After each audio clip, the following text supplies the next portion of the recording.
বানালাম জানো সাবুদানার পায়েস। এটা এত সিল্কি স্মুথ একটা ভেলভেটি টেক্সচার হয় ক্ষীরটার, সিরিয়াসলি অভূতপূর্ব খেতে হয়। তোমাদের কাছে আবদার রইল, তোমরা অবশ্যই একবার বানিয়ে খেও, আর খেয়ে আমাকে জানিও তোমাদের কেমন লেগেছে।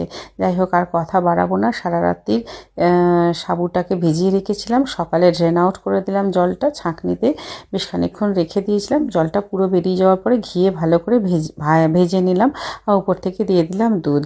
আর সারা রাত্রির আলমন্ডটা ভিজিয়ে রেখেছিলাম, আলমন্ড খোসাটা ছাড়িয়ে, আখরোট আর এখনকার শীতের পাটালি গুড় দিয়ে, খেজুরে গুড়ের পাটালি দিয়ে ভালো করে পেস্ট বানিয়ে রাখলাম। যখন দুধটা ফুটে বেশ একটু ঘন মতো হয়ে যাবে, তখন ওই পেস্টটা উপর থেকে ঢেলে দিলাম, দিয়ে আবার বেশ খানিকক্ষণ নাড়াচাড়া করে যখন দেখলাম একটা ক্রিমি ফিনিশ এসে গেল, তখন আমি নামিয়ে সার্ভ করলাম। এটা কিন্তু গরমও খেতে খুব ভালো লাগে, আর ঠান্ডা খেতে তো অনবদ্য লাগে।